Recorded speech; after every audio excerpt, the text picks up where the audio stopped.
क्यों रे मनहूस, अभी तक तेरी सुबह नहीं हुई? सुबह के 7 बज चुके हैं। मेरी बेटी कंचन कब से डाइनिंग टेबल पर नाश्ते का इंतजार कर रही है।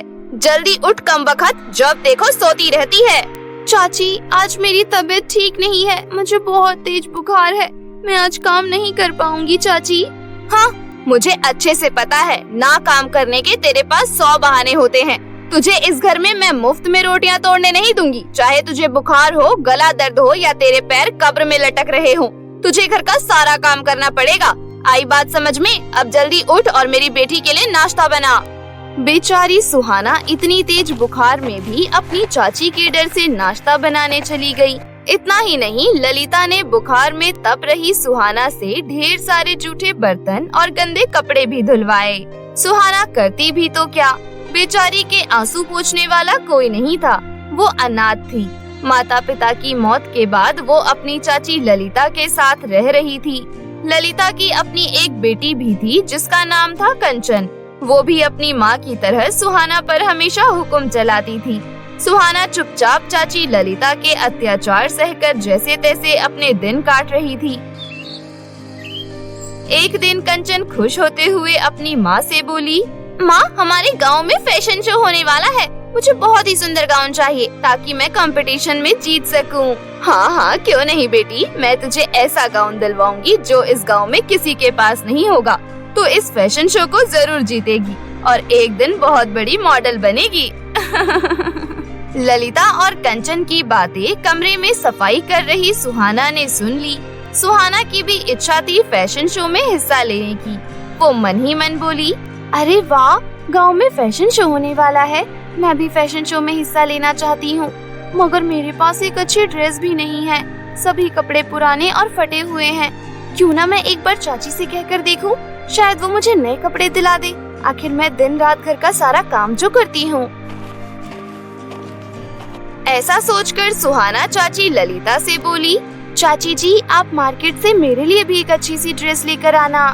तू अभागन नई ड्रेस लेकर क्या करेगी? करना तो तुझे घर का काम ही है, रह इन्हीं फटे पुराने कपड़ों में। हाँ, मैं तो अपनी बेटी के लिए सबसे महंगी ड्रेस खरीदने जा रही हूँ। मेरी बेटी फैशन शो जीतने वाली है, उसके बाद मेरी बेटी इस गांव की मशहूर मॉडल बन जाएगी और तू झाड़ू पोछा करती रह जाएगी। इस घर में और तेरी औकात ही क्या है? तू इस घर की नौकरानी है, समझी? माँ, आप इस नौकरानी के मुंह मत लगा करो, अब जल्दी मेरे साथ चलो, शॉपिंग करने में लेट हो रहा है। ऐसा कहकर ललिता अपनी बेटी कंचन को लेकर शॉपिंग करने चली गई। वहीं दूसरी ओर बेचारी सुहाना उदास होकर अपने कमरे में अपनी स्वर्गवासी माँ को याद कर रोने लगी। माँ, आप मुझे छोड़कर क्यों चली गई? आप मुझे भी अपने साथ लेकर चली गई होती तो आज मुझे अपने सपने टूटते हुए नहीं दिखाई देते और न ही मुझे चाची का इतना अत्याचार सहना पड़ता। मेरा भी मन था फैशन शो में हिस्सा लेने का, एक मशहूर मॉडल बनने का। मेरा सारा सपना अधूरा रह गया माँ। मेरे पास एक भी नई ड्रेस नहीं है जिसे पहनकर मैं फैशन शो में हिस्सा ले सकूं। ऐसा कहकर सुहाना जोर जोर से रोने लगी। तभी उसकी स्वर्गवासी माँ की तस्वीर टूटकर जमीन पर गिर गई। ये देख सुहाना चौंक गई। अरे, माँ की तस्वीर कैसे गिर गई? ये कहते हुए सुहाना माँ की तस्वीर के पास गई। तभी उसे तस्वीर के पीछे एक छोटी सी चाबी दिखाई दी, जिसे देख सुहाना हैरानी से बोली, ये चाबी, वो भी तस्वीर के पीछे, आखिर किस ताले की हो सकती है? तभी सुहाना को एक आवाज सुनाई दी, बेटी, ऐसे दुखी नहीं होते, मैं हमेशा तुम्हारे साथ हूँ। तुम फैशन शो में हिस्सा लेना चाहती हो ना? तो मेरी बच्ची, तुम फैशन शो में हिस्सा लेने जरूर जाओगी और एक मशहूर मॉडल भी बनोगी। दरअसल ये आवाज सुहाना की स्वर्गवासी माँ की थी। माँ की आवाज सुन सुहाना खुश होते हुए बोली, माँ, आप मुझे दिखाई क्यों नहीं दे रही? आप कहाँ हो माँ? मेरी बच्ची, मैं तुम्हारे सामने हूँ, पर मैं तुम्हें दिखाई नहीं दूंगी। अच्छा, अब तुम मेरी बात ध्यान से सुनो। तुम्हें तस्वीर के पीछे जो चाबी मिली है, उस चाबी से जाकर अपने कमरे में रखा हुआ बक्सा खोलो। पर मेरे कमरे में तो कोई भी बक्सा नहीं है। मेरी प्यारी बच्ची, पहले नहीं था, लेकिन अभी वहाँ एक बक्सा है। जल्दी जाओ और जाकर देखो। सुहाना तुरंत अपने कमरे में गई तो उसे वहाँ एक ताला लगा हुआ बक्सा दिखाई दिया। अरे माँ, कल तक तो यहाँ कोई बक्सा नहीं था, फिर ये बक्सा आज यहाँ कैसे आया? जैसे ही तुम्हें ये चाबी मिली वैसे ही बक्सा भी अपने आप तुम्हें दिखाई देने लगा। दरअसल ये बक्सा और चाबी मुझे एक जादूगरनी ने दिया था। वो बहुत बीमार रहती थी। मैंने उस जादूगरनी की खूब सेवा की थी। उसके बदले जादूगरनी ने खुश होकर मुझे तोहफे में ये बक्सा और चाबी दिया था। इस बक्से के अंदर ऐसी चीज है जो तुम्हारी किस्मत बदल देगी। अच्छा, अब मेरा जाने का समय हो गया है। मैं चलती हूँ। मेरा आशीर्वाद सदा तुम्हारे साथ रहेगा। सुहाना ने जब बक्सा खोलकर देखा तो उसमें गोल्डन कलर का चमचमाता हुआ एक गाउन था। गाउन देखकर सुहाना की आंखें खुशी से चमक उठी। अरे वाह, कितना सुंदर गाउन है। अब तो मैं भी फैशन शो में हिस्सा ले सकती हूँ। ये कहते हुए सुहाना मन ही मन खुश हो रही थी। तभी चाची ललिता और उसकी बेटी कंचन शॉपिंग कर घर लौटी। कहाँ मर गई कमबख्त, जल्दी बाहर आ और हमारे लिए ऑरेंज जूस लेकर आ। बहुत गर्मी है बाहर। अरे कहाँ मर गई, तुझे सुनाई नहीं दे रहा है क्या? आई चाची। जल्दी से ये गाउन छुपा कर रख देती हूँ, चाची ने देख लिया तो गड़बड़ हो जाएगी। ये कहते हुए सुहाना ने तुरंत वो गाउन छुपाकर वापस बक्से में रख दिया। उसके बाद वो फटाफट से उन दोनों के लिए जूस बना कर ले आई। तभी कंचन बोली, माँ आपको पता है, मेरी फ्रेंड टीना बता रही थी इस फैशन शो को जज करने फिल्म के मशहूर डायरेक्टर मिस्टर R.K. चोपड़ा आ रहे हैं और जो भी इस फैशन शो को जीतेगा वो उसे अपनी फिल्मों में काम करने का मौका देंगे। क्या कहा? सच में? फिर तो तुम्हारी किस्मत चमक जाएगी। तुम्हारे पास ढेर सारी फिल्मों की लाइन लग जाएगी बेटा। देखना माँ, ये फैशन शो किसी भी कीमत पर मैं ही जीतूंगी। अरे तू यहाँ खड़ी खड़ी क्या कर रही है? हमारी बातें सुन रही थी। चल जा यहाँ से, अपना काम कर। कुछ दिनों बाद आखिर वो दिन आ ही गया जिसका गांव की सभी लड़कियों को इंतजार था। सभी सुंदर सुंदर लड़कियां अपनी फैशन शो में हिस्सा लेने आईं। कंचन भी मॉडर्न ड्रेस पहनकर अपनी माँ ललिता के साथ फैशन शो में हिस्सा लेने जा पहुँची। उनके जाते ही सुहाना ने बक्से से गाउन निकालकर तुरंत पहन लिया। गाउन पहनते ही उसका रंग रूप पूरी तरह खिल उठा। वो परियों की तरह सुंदर दिखने लगी। अरे वाह, ये तो कमाल हो गया। ये गाउन पहनते ही मेरा रंग रूप कितना निखर गया। माँ, तुम्हारा बहुत बहुत धन्यवाद मेरी प्यारी माँ। ऐसा कहकर सुहाना कंपटीशन में हिस्सा लेने जा पहुँची। सुहाना उस गोल्डन गाउन को पहनकर बहुत ही ज्यादा सुंदर लग रही थी। हर किसी की नजर सुहाना पर से हट ही नहीं रही थी और आखिरकार में सुहाना फैशन शो की विजेता बनी। ये देख कंचन और ललिता जल भुन गईं। कमबख्त हमारी पीठ पीछे कंपटीशन जीतने की तैयारी कर रही थी और हमें पता भी नहीं चला। माँ देखो ना, इस नौकरानी के पास इतना सुंदर गाउन कहाँ से आया और ये तो मुझसे भी ज्यादा सुंदर दिख रही है। माँ, मेरे साथ इतनी बड़ी ट्रेजेडी कैसे हो सकती है? विनर तो मुझे बनना था ना माँ। बेटा रो मत, घर चलकर इस कमबख्त की अच्छे से खबर लेती हूँ। जब सुहाना विनर की ट्रॉफी लेकर खुशी खुशी घर पहुँची तभी ललिता उसके बाल पकड़ते हुए बोली, जल्दी बता तेरे पास ये गाउन कहाँ से आया? चाची छोड़ो, मुझे दर्द हो रहा है। ये गाउन तो मेरी माँ ने मुझे दिया था चाची। तेरी मरी हुई माँ तुझे ये गाउन देकर गई है? रुक, अभी तेरे इस गाउन को जला देती हूँ। मुझे पागल बनाती है। तेरी मरी हुई माँ देकर गई है ये गाउन। रुक तू। ऐसा कहकर ललिता चूल्हे से जलती हुई लकड़ी लेकर आई। ये देख सुहाना रोते हुए बोली, चाची ये आप क्या कर रही हैं? रुक जाइए चाची, गाउन के साथ साथ मैं भी जल जाऊंगी। चाची रुक जाइए। जलती है तो जल जा मनहूस, आज तेरी वजह से मेरी बेटी कंपटीशन हार गई। तू जिंदा रहकर क्या करेगी? मर ही जाए तो अच्छा है। ये कहते हुए ललिता सुहाना के गाउन में आग लगा देती है, लेकिन आग ना तो गाउन का कुछ बिगाड़ पाई ना ही सुहाना का, और गाउन में लगी आग अपने आप बुझ गई। ये देख ललिता और कंचन हक्की बक्की रह गई। अरे ऐसा कैसे हो सकता है? गाउन में लगी आग अपने आप कैसे बुझ गई? तभी गाउन में से आवाज आई, दुष्ट ललिता, तूने बेचारी सुहाना को जलाने की कोशिश की।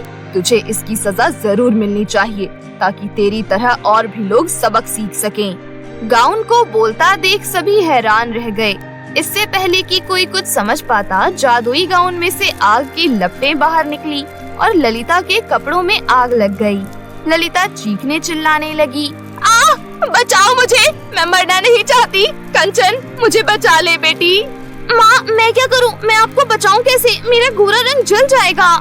यहाँ तेरी माँ की जान खतरे में है और तुझे अपने गोरे रंग की पड़ी है। कोई तो मेरी मदद करो।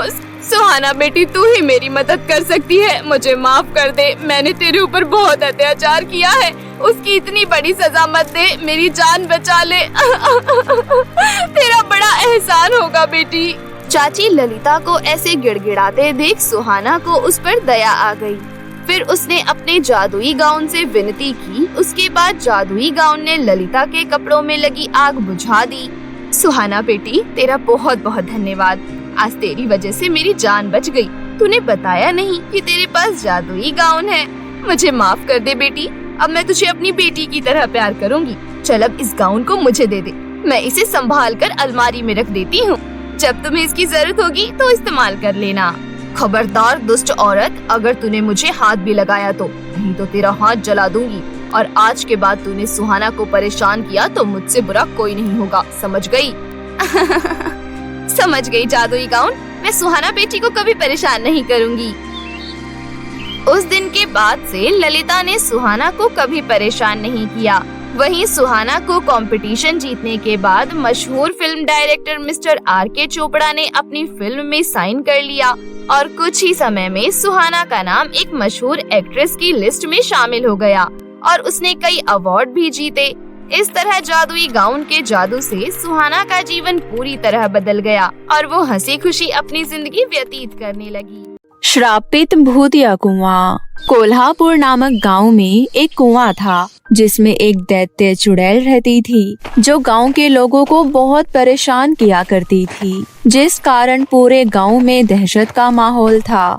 शाम होते ही जो कोई भी उस कुएं पर से पानी भरने जाता, वो चुड़ैल उसे अपने अंदर समा लेती थी, जिस वजह से गांव के बहुत सारे लोग मौत के घाट उतर चुके थे। हे भगवान, ना जाने इस गांव को किसकी नजर लग गई है। दिन पर दिन कोई ना कोई उस चुड़ैल का शिकार बनता जा रहा है। हाँ बहन, तुम सही कह रही हो। अब तो उस कुएं पर जाने से भी डर लगने लगा है। हमें इस बारे में सरपंच जी से बात करनी चाहिए, देखते हैं क्या होता है। वो सारी औरतें अपने साथ कुछ और औरतों को लेकर सरपंच जी के पास पहुँचती है। क्या हुआ, आप सब यहाँ? हाँ सरपंच जी, बात ही कुछ ऐसी है। क्या बात है, साफ साफ बताओ। सरपंच जी, हमारे गांव में जो कुआं है, उस कुएं में चुड़ैल रहती है जिसने कई लोगों की जान ले ली है। अब हमें कुछ करना चाहिए, हम ऐसे हाथ पर हाथ धरे नहीं बैठ सकते। हाँ सरपंच जी, अगर ऐसे ही चलता रहा तो गांव में बहुत खून हो जाएगा, हमें कुछ करना ही चाहिए। अरे मेरी बहनों, चुड़ैल वुड़ैल कुछ नहीं होती है, ये बस मन का वहम है। नहीं सरपंच जी, अगर ऐसा होता तो वहम एक बार हो सकता है, 2 बार हो सकता है, हर बार तो नहीं। चुड़ैल सच में है और वो कितने लोगों का खून कर चुकी है। अच्छा ठीक है, तुम लोग कहती हो तो चलो कुएं के पास ही चलकर देखते हैं। सरपंच जी उन लोगों के साथ कुएं पर पहुंचते हैं। अब बताओ कहाँ है चुड़ैल? भला इस कुएं में चुड़ैल कैसे हो सकती है? ऐसे मत बोलो सरपंच जी, अगर वो चुड़ैल बाहर आ गई तो हम सबको मार डालेगी। इस कुएं में शाम होते ही अजीब अजीब सी आवाज आती है और इसमें से एक डरावनी चुड़ैल निकलती है। अच्छा जी, तब तो हम भी देखना चाहते हैं कि चुड़ैल कैसी होती है। इतना बोलकर सरपंच कुएं के अंदर झांकता है। तभी उसे कुएं के अंदर से बहुत ही डरावनी आवाज सुनाई देती है। सरपंच डरावनी आवाज सुनकर एकदम से कुएं से दूर हट जाता है। देखा, हमने कहा था ना सरपंच जी, लगता है वो निकलने वाली है, हमें छुप जाना चाहिए। नहीं, आने दो उस चुड़ैल को बाहर, मुझे देखना है। तभी कुएं के अंदर से बहुत ही डरावनी चुड़ैल बाहर निकलती है। सारे गांव वाले डर जाते हैं और इधर उधर भागने लगते हैं। सरपंच कहता है, अरे तुम लोग भागो मत, सुनो, हम सब मिलकर चुड़ैल पर हमला करते हैं। ठीक है सरपंच जी।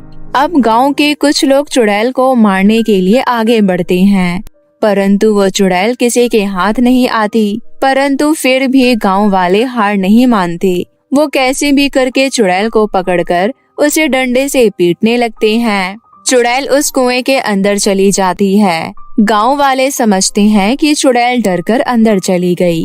सारे गांव वाले खुश हो जाते हैं। चलो अच्छा है, चुड़ैल को हमने डरा दिया, अब वो कभी इस कुएं से बाहर नहीं निकलेगी।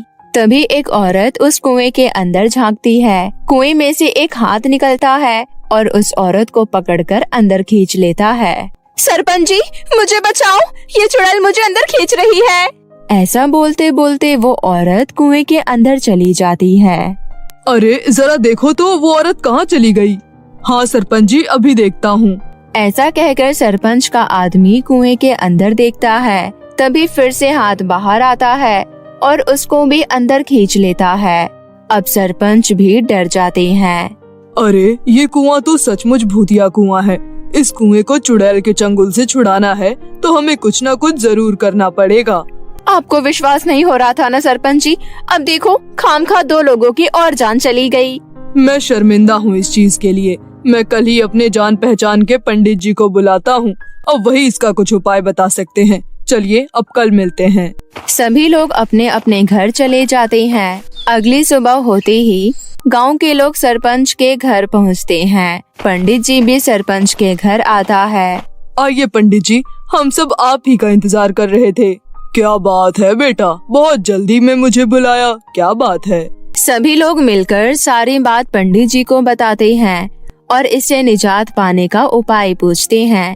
पंडित जी सबकी बातें सुनकर अपनी आंखें बंद करके ध्यान लगाते हैं और कुछ देर बाद बोलते हैं। सुनो सभी लोग, आपके गांव में कई वर्ष पहले उस औरत को उस कुएं के पास तड़पा तड़पा कर मारा गया था और मारकर उसे उस कुएं में फेंक दिया गया था। इसलिए वो चुड़ैल बन गई है और लोगों को मार रही है। हमें उसे मुक्ति दिलानी पड़ेगी। जब तक उसे मुक्ति नहीं मिलेगी उसकी आत्मा को शांति नहीं मिलेगी। जैसा आप कहें पंडित जी, उसके लिए हमें क्या करना होगा? इसके लिए हमें यज्ञ करना होगा। मैं वहाँ जाकर यज्ञ करूँगा। आप सभी लोग वहाँ पर बजरंगबली की मूर्ति ले आना।